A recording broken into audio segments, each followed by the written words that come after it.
안녕하세요. 잠자기 전 함께하고픈 이 밤 책을 듣다입니다.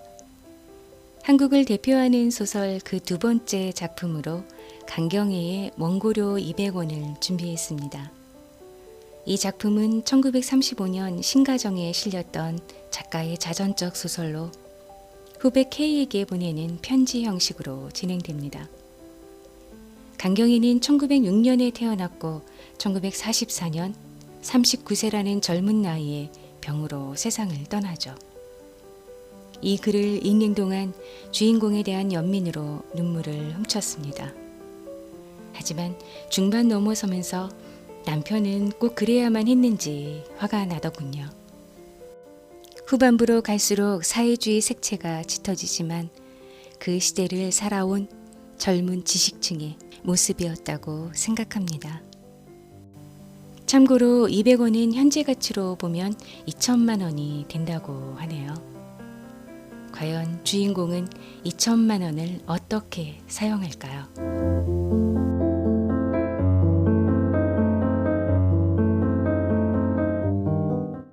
친애하는 동생 K야, 간번 너의 편지는 반갑게 받아 읽었다. 그러고 약해졌던 너의 몸도 다소 튼튼해짐을 알았다. 기쁘다.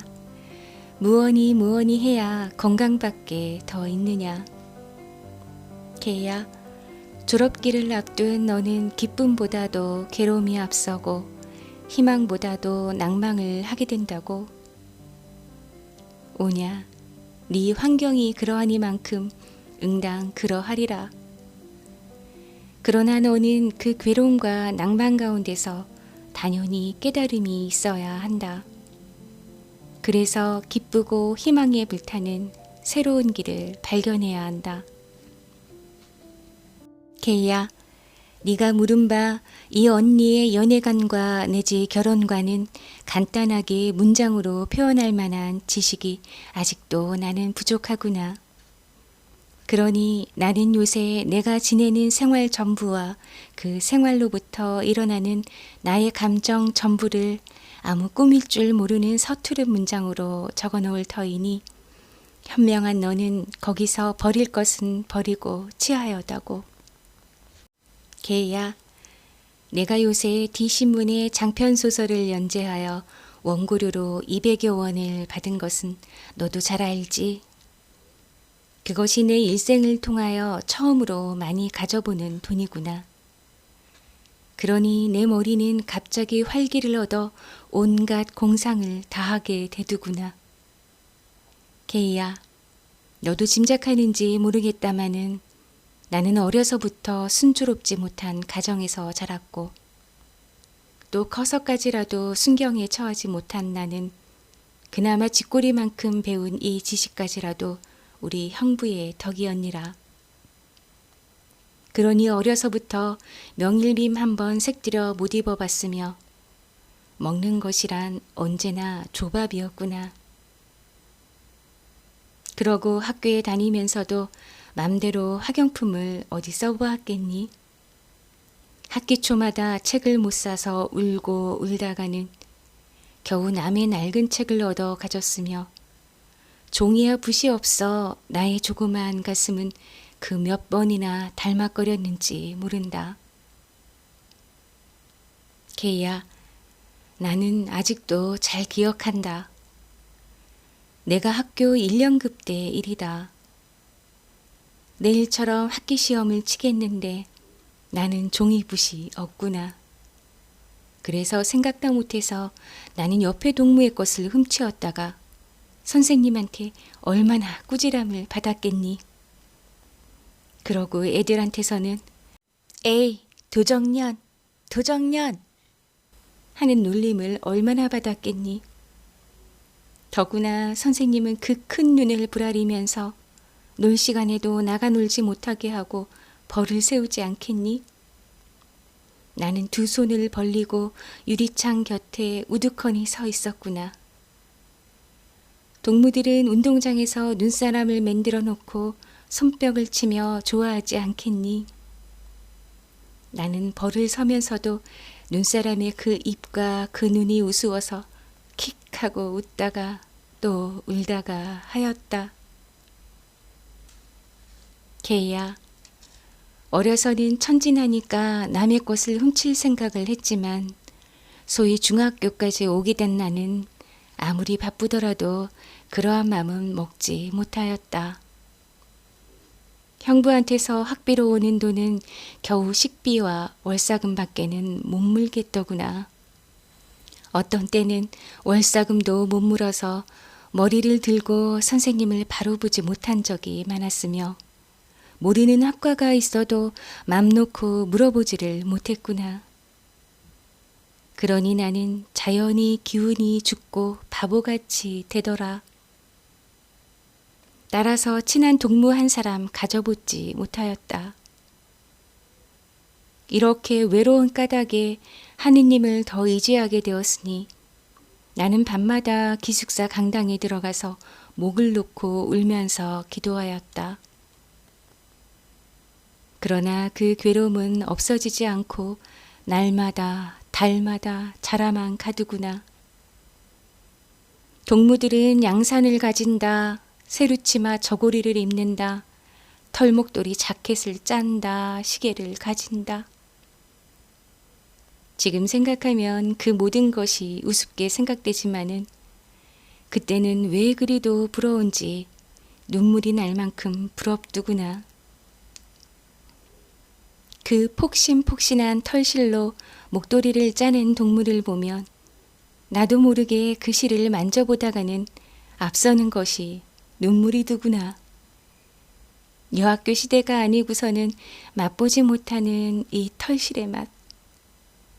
어떤 때 남편은 당신은 왜 자켓 하나 짤 줄 모루 하고 쳐다볼 때마다 나는 문득 여학교 시절을 회상하며 동무가 가진 털실을 만지며 간이 짜르하게 느끼던 그 감정을 다시 한번 느끼곤 하였다. 케이야, 어느 여름인데 내일같이 방학을 하고 고향으로 떠날 터인데 동무들은 떠날 준비에 바쁘구나. 그때는 인조견이 나지 않았을 때이다. 모두가 쟁친 몫이 치마, 적삼을 잠자리 날개처럼 가볍게 해입고 흰 양산, 검은 양산을 제각기 사두구나. 그때 나는 어째야 좋을지 모르겠더라. 무엇보다도 양산이 가지고 싶어 영 죽겠더구나.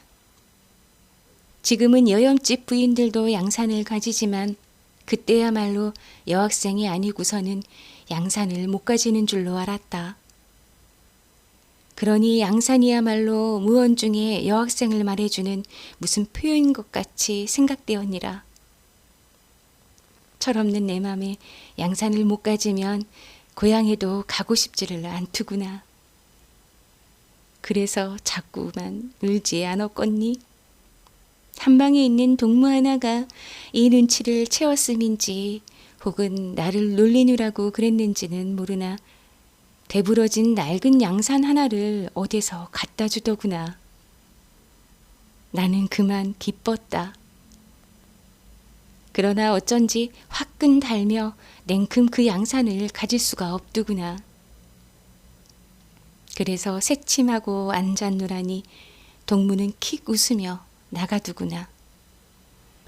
그 동무가 나가자마자 나는 얼른 양산을 쥐고 펼쳐보니 하나도 성한 곳이 없더라. 그때 나는 무어라 말할 수 없는 울분과 슬픔이 목이 막히도록 치받치더구나. 그러나 나는 그 양산을 버리지는 못하였다. 케이야, 나는 너무나 딴 길로 달아난 듯 싶다. 이만하면 나의 과거 생활을 너는 짐작할 터이지. 나의 현재를 말하려니 말하기 싫은 과거까지 둘주어 놓았다. 그런데 케이야, 아까 말한 그 원고료가 오기 전에 나는 밤 오래도록 잠을 못 이루고 그 돈으로 무엇을 할까 생각하였다. 지금 생각하면 부끄러운 일이지만 우선 겨울이니 털에투나 하고 목도리 구두, 내 앞니가 너무 새가 넓으니 가늘게 금리나 하고 가늘게 금반지나 하고 시계나. 아니 뭐 남편이 뭐라 할지 모르지. 그래도 뭘 내 벌어서 내 하에 가지는 데야 지가 입이 여리니 무슨 말을 한담. 이번 기회에 못하면 나는 금시계 하나도 못 가지게. 눈 딱 감고 한다. 그러고 남편의 양복이나 한 벌 해줘야지. 양복이 그 꼴이니. 나는 이렇게 깡그리 생각해 두었구나. 그런데 어느 날 원고료가 내 손에 쥐어졌구나. 걔야, 남편과 나와는 어쩔 줄을 모르게 기뻐했다. 그날 밤 나는 유난히 빛나는 등불을 바라보면서 이 돈으로 뭘 하는 것이 좋우? 남편의 말을 들어보기 위하여 나는 이렇게 물었구나. 남편은 묵묵히 앉았다가 혼자 하는 말처럼 거참 우리 같은 형편에는 돈이 없는 것이 오히려 마음 편하거든. 글쎄 이왕 생긴 것이니 써야지. 우선 제일 급한 것이 응호동물을 입원시키는 게지. 나는 이같이 뜻밖의 말에 앞이 아뜩해지며 아무 말도 할 수가 없더구나. 그러고 나를 쳐다보는 남편의 그 얼굴이 금시로 개 모양 같고 또 그 눈이 예전 손울깔 같더구나. 그러고 다음으로는 홍식의 부인이지. 이 겨울 동안은 우리가 돌봐야지 어찌겠소. 나는 이 이상 남편의 말을 듣고 싶지 않더라. 그래서 머리를 돌려 저편 벽을 물끄러미 바라보았구나. 물론 남편의 동지인 응호라든지 혹은 같은 친구인 홍식의 부인이라든지를 나 역시 불쌍하게 생각하지 않는 배는 아니요. 그래서 이 돈이 오기 전까지는 우리의 힘 미치는 데까지는 도와주고 싶은 마음까지 가졌지만 그러나 막상 내 손에 200여 원이라는 돈을 쥐고 나니 그때의 그 생각은 흔적도 없이 사라지더구나. 어쩔 수 없는 나의 감정이더라. 남편은 대답이 없는 나를 한참이나 바라보다가 약간 거세인 음성으로 그래, 당신은 그 돈을 어떻게 썼으면 좋을 듯싶소? 그 물음에 나는 혀를 깨물고 참았던 눈물이 샘솟듯 쏟아지더구나. 그 순간에 남편이야말로 돌이나 깎아놓은 듯 그렇게도 답답하고 안타깝게 내 눈에 비치어지더구나. 무엇보다도 지가 결혼 당시에 있어서도 남들이 다 하는 결혼 반지 하나 못 해주었고 구두 한 켤레 못 사주지 않았겠니? 물론 그것이야 지가 돈이 없어서 그리한 것이니 내가 그만한 것은 이해 못하는 것은 아니다. 그러나 돈이 생긴 오늘에 그것도 남편이 번 것도 아니요. 내 손으로 번 돈을 가지고 평생의 원이던 반지나 혹은 구두나를 선선히 해 신으라는 것이 떳떳한 일이 아니겠니? 그런데 이 등신 같은 사내는 그런 것은 염두에도 먹지 않는 모양이더라. 나는 이것이 무엇보다도 원망스러웠다. 그러고 지금 신은 구두도 몇 해 전에 내가 중이염으로 서울 갔을 때 남편의 친구인 김경호가 그의 아내가 신다가 벗어놓은 구두를 자꾸만 신으라고 하더구나. 내 신발이 오죽잖아야 그리 했겠니. 그때 나의 불쾌함이란 말할 수 없었다. 사람의 맘은 일반이지 낸들 왜 남이 신다 벗어놓은 것을 신고 싶겠니. 그러나 내 신발을 굽어볼 때는 차마 딱 잘라 거절할 수는 없더구나. 그래서 그 구두를 둘러보니 구멍난 곳은 없더라. 그래서 약간 신고 싶은 마음이 있지만 남편이 알면 뭐라고 할지 몰라 그 다음으로 남편에게 편지를 했구나. 며칠 후에 남편에게서는 승낙의 편지가 왔겠지. 그래서 나는 그 구두를 신게 되지 않았겠니? 그러나 항상 그 구두를 볼 때마다 나는 불쾌한 마음이 사라지지 않더구나. 그런데 오늘 밤 새삼스러이 그 구두를 빌어 신던 그때의 감정이 목구멍까지 치받치며 참을 수 없이 울음이 웅웅 터지는구나. 나는 마침내 어린애같이 입을 벌리고 울지 않았겠니? 남편은 벌떡 일어나며 웽 소리가 나도록 나의 뺨을 후려치누나. 가뜩이나 울분에 못 이겨 울던 나는 악이 있는 대로 쓸어놔두구나. 왜 때려? 날 왜 때려? 나는 달려들지 않았겠니? 남편은 호랑이 눈 같은 눈을 번쩍이며 재차 달려들더니 나의 머리끄댕이를 치는 바람에 등불까지 웽그렁 쨍하고 깨지투구나. 따라서 온 방 안에 석윤애가 확 뿜기누나. 죽여라! 죽여라! 나는 목에 메어 소리쳤다. 이제야말로 이 사나이와는 마지막이다 싶더라. 남편은 시금벌떡이며 너 따위는 100번 죽여 싸다. 내 네 마음을 모르는 줄 아니? 돈푼이나 생기니까 남편을 남편같이 안 알고 에이 치사한 년 가라. 그 돈 다 가지고 내일 네 집으로 가. 너 같은 치사한 년과는 내 못 살아. 온 여우 같은 년. 너도 요새 소위 모던거리라는 두루 해능년이 되고 싶은 게구나. 아, 인류 문인으로서 그리해야 하는 게지.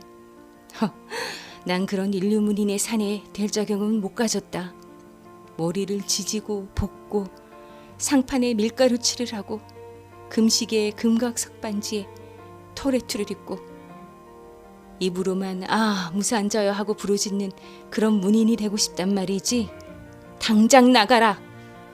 내 손을 잡아 끌어내누나. 나는 문 밖으로 쫓겨났구나. 개야, 북극의 바람이 얼마나 찬 것은 말할 수 없다. 내가 여기에 온 지 4개 성상을 맞이했건만 그날 밤 같은 그런 매서운 바람은 맛보지 못하였다. 온 세상이 얼음덩이로 된 듯 하더구나. 쳐다보기만 해도 눈등이 차오르는 달은 중천에 뚜렷한데 매서운 바람결에 가루눈이 싱싱 날리누나. 마치 예리한 칼끝으로 내 피부를 찌르는 듯 내 몸에 부딪히는 눈발이 그렇게 따갑구나. 나는 팔짱을 찌르고 우두커니 눈 위에 서 있었다. 그때의 나의 머리란 너무나 많은 생각으로 터질 듯하더구나. 어떻게 하나? 나는 이 여러 가지 생각 중에서 어떤 결정적 태도를 취하려고 이렇게 중얼거리며 머릿속에 돌아가는 생각을 한 가지씩 붙잡아 내었다. 제일 먼저 내달아오는 것이 저 사나이와는 이전 못 사는 게다. 금을 줘도 못 사는 게다. 그러면 나는 어떡하나? 고향으로 가나? 고향? 전혀 또 다 살았나? 글쎄 그렇지 며칠 살겠기. 저런 회육년하고 비웃는 고향 사람들의 얼굴과 어머니의 안타까워하는 모양. 나는 흠칫하였다. 그러면 서울로 가서 어느 신문사나 잡지사에 취직을 해? 종래의 여기자들이 연문만 펴친 것을 보아 나 역시 별다른 인간이 못 된다는 것을 깨닫자 그 말로는 타락할 것밖에 없는 듯. 그러면 어디로 어떡하나? 동경으로 가서 공부나 좀 해봐. 학비는 무엇이 되고 내 처지로서는 공부가 아니라 타락 공부가 될 것 같다. 나는 이러한 결론을 얻을 때 어쩐지 이 세상에서 버림을 받은 듯 나는 여기를 가나 저기를 가나 누가 반가이 맞받아줄 사람이라고는 없는 듯 하구나. 그나마 호랑이같이 씨근거리며 저 방 안에 앉아 있을 저 사나이가 아니면 이 손을 잡아줄 사람이 없는 듯 하구나. 개야, 이것이 애정일까? 무엇일까? 나는 그때 또다시 더운 눈물을 푹푹 쏟았다. 동시에 그 호랑이 같은 사나이가 넙적넙적 짓거리던 말을 문득 생각하였다. 그러고 흥식의 부인이며 그 어린 것이 헐벗은 모양, 또는 뼈만 남은 웅호의 얼굴이 무시무시하리만큼 떠오르는구나. 남편을 감옥에 보내고 떠는 그들 모자, 감옥에서 심장병을 얻어가지고 나와서 신음하는 웅호, 내 손에 쥐어진 200여 원. 이것이면 그들을 구할 수가 있는 것이다. 나는 아직까지 몸이 성하다. 그러고 헐벗지는 않았다. 이 위에 무엇을 더 바라는 것이 허영 그것이 아니냐. 나는 갑자기 이때까지 어떤 위태한 꿈을 꾸고 있었다는 것을 확실히 알았다. 케이야, 나와 같은 처지에서 금시계 금반지 토레투가 무슨 소용이 있는 게냐. 그것을 사는 돈으로 동지의 한 생명을 구원할 수 있다면 구원하는 것이 얼마나 떳떳한 일이냐. 더구나 남편의 동지 이매랴, 아니 내 동지가 아니냐. 나는 단박에 문 앞으로 뛰어갔다. 여보, 나 잘못했소. 뒤미처 문이 획 열리두나. 그래서 나는 뛰어들어가 남편을 붙들었다. 여보, 나 잘못했소. 다시는, 응? 목이 메어 울음이 쓸어나왔다. 이 울음은 아까 그 울음과는 아주 차이가 있는 울음이었던 것만은 알아다고. 케이야, 남편은 한숨을 푹 쉬면서 내 머리를 매만진다. 당신의 맘을 내 전현이 모르는 배는 아니오. 단벌 치마에 단벌 저고리를 입고 있으니. 그러나 벗지는 않았지. 입었지. 무슨 걱정이 있어. 그러나 의고동무라든가 홍식의 부인을 보구려. 그래 우리 손에 돈이 있으면서 동지는 알아 죽거나 굶어 죽거나 내버려둬야 옳단 말이오. 그러기에 환경이 같아야 하는 게야. 환경이. 나부터라도 그 돈이 생기기 전과는 확실히 다르니까. 남편은 입맛을 다시며 잠잠하다. 그도 나 없는 동안에 이리저리 생각해 본 후에 말이며, 그가 그렇게 분풀이를 한 것도 내게 함보다도 자기 자신에서 일어나는 모든 불쾌한 생각을 제어하고자 함이었던 것을 나는 알 수가 있었다. 나는 도리어 대담해지며 가슴에서 뜨거운 불길이 확 일어나더구나. 여보, 값 허란 것으로 우리 옷이나 한 벌씩 하고 쌀이나 한 말, 나무나 한 발이 사고는 그들에게 놓아줍시다. 우리는 앞으로 또 벌지 않겠소. 남편은 와락 나를 쓸어 안으며 잘 생각했소. 케이야, 네가 지루할 줄도 모르고 내 말만 길게 늘어놓았구나. 너는 지금 졸업기를 앞두고 별의별 공상을 다 할 줄 안다. 물론 그 공상도 한때는 없지 못할 것이니 나는 결코 너의 그 공상을 나무라려고 드는 것은 아니다. 그러나 그 공상에서 한보 뛰어나와서 현실에 착안하여라. 지금 삼남의 이재민은 어떠하냐? 그리운 고향을 등지고 쓸쓸한 이 만주를 향하여 몇만의 군중이 달려오고 있지 않느냐? 만주에 와야 누가 그들에게 옷을 주고 밥을 주더냐? 그러나 행여 고향보다는 낡아하고 와서는 처자는 유리간에 혹은 부호의 첩으로 빼앗기우고 울고 불고하며 이 넓은 벌을 헤매이지 않느냐? 하필 삼남의 이재민 뿐이냐? 요전에 울릉도에서는 수많은 군중이 남부 여대하여 원산에 상륙하지 않았더냐? 하여간 조선의 비난한 군중은, 아니 전 세계의 무산대중은 방금 기하선상에서 헤매고 있는 것을 너는 아느냐 모르느냐? 케이야, 이 강도는 토벌단이 들이밀려서 지금 한창 총소리와 칼소리에 전 대중이 공포에 떨고 있는 중이다.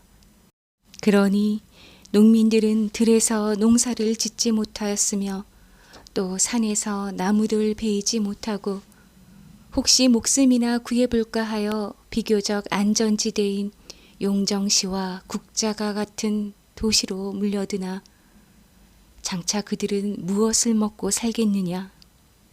이곳에서는 개 목숨보다도 사람의 목숨이 헐하구나. 개야, 너는 지금 상급학교에 가게 되지 못한다고, 혹은 스위트홈을 이루게 되지 못한다고 비관하느냐? 너의 그러한 비관이야말로 얼마나 값없는 비관인가를 눈 감고 가만히 생각해 보아라. 네가 만일 어떠한 기회로 잠시 동안 너의 이상하는 바가 실현될지 모르나, 그러나 그것은 잠깐 동안이고 너는 또다시 대중과 같은 그러한 처지에 서게 될 터이니 너는 그때에는 그만 자살하려느냐? 개야, 너는 책상 위에서 배운 그 지식은 그것만으로도 훌륭하다. 이제야말로 실천으로 말미암아 참된 지식을 얻어야 할 때이다. 그리하여 너는 오직 너의 사회적 가치를 향상시킴에 힘써야 한다. 이 사회적 가치를 떠난 그야말로 교환 가치를 향상시킴에만 몰두한다면 너는 나고자여 태폐자이다. 이것은 결코 너를 상품시 혹은 물건시 하는 데서 하는 말이 아니요. 사람이란 인격상 취하는 방법도 이러한 두 방면이 있다는 것을 너에게 알려주고자 함이다.